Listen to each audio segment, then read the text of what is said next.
Okay.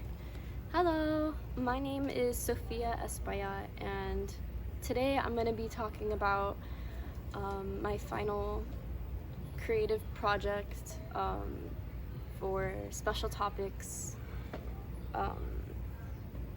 life and death on the stage. Sorry if I'm super slow, I'm thinking about all these things at once, and I've never really done a video presentation before, so this is already my second time filming this because the first time I did it I forgot to hit record and I was just talking to my phone. So hopefully this is recording, hopefully this makes it. Anyways, so today, jumping right into the play, it's called The Unnamed. It's based on a novel by Joshua Ferris, a very poorly reviewed novel by Joshua Ferris, I might add. And I wanted to talk about some of the key visual elements that goes on in the play that I think, in my opinion, really kind of nuance the novel and hopefully speaks to the more positive side of the story, which is all about disconnection and connection, and I guess being grateful for the people around you. So I guess the largest visual element working in this play would have to be my inclusion of like shadow theater and shadow. It's like I guess it's harking on the theatrical tradition of shadow puppetry, except that instead of puppets, in my case it would be the actual actors' bodies themselves portraying these actions. And so logistically speaking, the theater would have to be a proscenium kind of style theater where the audience is confined to one area, sort of one perspective, and then they would look out at the stage and also at the curtain behind. So this could not be accomplished with an arena type stage. It's also important to note that the theater itself would have to have a kind of a large backstage area or a large area behind the stage where the actors could move up and down to kind of represent the different, or to move freely in that space. I think an advantage that I found, hold on, I think I pressed the button by accident.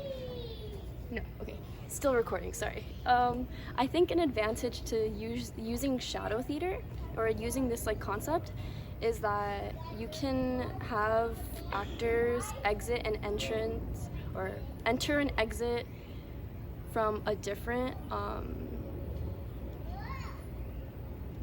side or way. So instead of just entering, exiting stage left and right, on this plane you can also enter and exit from the one back there, let's say, and have them kind of, play around with the dimensions. So let's say if the light were to be back there and you would be closer to the light, of course your shadow would be a lot larger, and as you move closer to the curtain, the shadow would become more distinct and be in the form of a person. So I think the advantage to this is, well, I arrived at this idea because if I have to represent, if the stage is supposed to represent life, let's say, and what happens in life, how am I supposed to represent death? And this space, that outward space, that curtain space, quickly became a space of death in the play, the space of death, and also the space of memory, which is also interesting to think about if you want to think about how memory, it exists, but it's also kind of like a death in a way. So I'll talk about a scene that I think is really, that kind of uses the puppet, the shadow theater, as well as incorporates another symbol that is introduced in Act 1, Scene 1 in the excerpt that I sent, which is the glass of water. So in the final scene, Tim has, or by the final scene, Tim has completely sort of distanced himself from his family physically and mentally.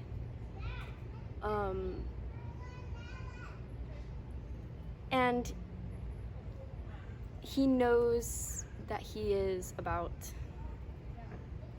well, he just kind of, in a way, by the end of it, is missing his wife, who, unbeknownst to him, has already passed away from leukemia. And her shadow is going to be represented in that scene, symbolizing, I guess, her figure of death. And also picking him up and walking him across to death is pretty much what happens. So, the glass of water. I included the glass of water as a symbol of, it's literally quenching a thirst. It's being completely satisfied. Tim even calls it the cure for everything. So I wanted to run with the symbol, and in the last scene, having Jane bring him a glass of water, which he drinks, and little distracted, which he drinks and crosses to the other side. So the way that I see this visually playing out is, let's see if, bear with me and imagine. I guess this is the curtain and the light would be back there. So what I would want is a sleeping bag on the floor to represent, or not to represent, but just to, there would just be a sleeping bag on the actual stage with a body inside. It could be the body of the actor who plays Tim.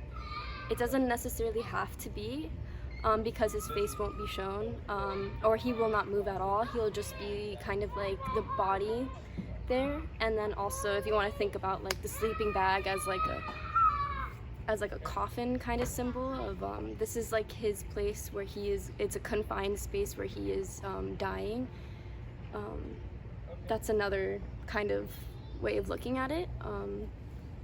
So he's in this body bag, or a person is in this sleeping bag, sleeping bag, and yeah, it's not that dark. Maybe it is. So he's in the sleeping bag, and the background would be pretty much bare, except what's going on behind the curtain is quite, I guess, intricate. So I would want to get a glass of water and have it close to the light, so that when the water, as the scene goes on, you'll see a shadow, and then you'll see the water being poured, and that'll kind of fill the backdrop. And then Jane will enter from behind the light, pick up the water, and start walking towards the curtain, making her shadow more distinct. So instead of entering from left or right, she's entering from the center. And she brings him the cup of water, which is kind of all that he's been missing this whole time. And I think including this into the story makes it makes Tim more compassionate. I think the book itself got a lot of bad reviews because people couldn't relate to Tim, and I think that this will kind of show that yes, he still wanted his family at the end of it all. So I don't know if I'm even making any sense. Hopefully you understand this. So this is the little schematic that I drew, this little rough drawing. I'm not an artist by any means, but this represents, I guess, that last scene. This would be the sleeping bag on the floor. That's pretty much the only prop needed. I also wanted minimal props, or minimal set pieces, so that each one that was presented would be kind of like you could really think about it and think about its meaning. So like again, like with the sleeping bag, it could be a sleeping bag. You could also go off and think about how it's a confined space. Okay, so what I imagine is this is Jane's figure, and then this is him sitting, looking, and accepting. Eventually, he would rise and take the cup from her, drink it, and then they'd walk off together. And I think, without it being too obvious, I think that audiences could understand that that is the moment that he dies, when he is completely satisfied to be back with his love, and it's kind of a bittersweet ending.